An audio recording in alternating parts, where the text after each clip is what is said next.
വിത്ത് dwarf. Toll എങ്ങനെ ടോളായി? എങ്ങനെ ഡ്വാർഫായി? Plants എന്തിടും?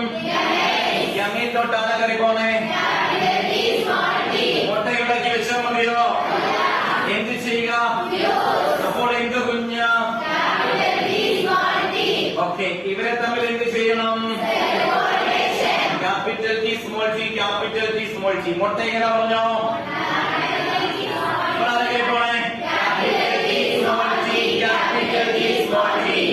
ഇവര് തമ്മിൽ ചേർന്നാൽ എന്ത് കുഞ്ഞോ?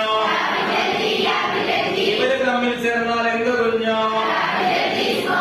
ഇവര് തമ്മിൽ ചേർന്നാൽ എന്ത് കുഞ്ഞോ? ഇവര് തമ്മിൽ ചേർന്നാലോ? എങ്കിൽ പറ, ഇതിന്റെ സ്വഭാവം പറയണേ. ഇതാ ഇതാ ഇവനോ? എങ്കിൽ ഫീനോട്ടിപ്പിക് റേഷ്യോ എത്രയായിരിക്കും? ജീനോട്ടിപ്പിക് റേഷ്യോയോ?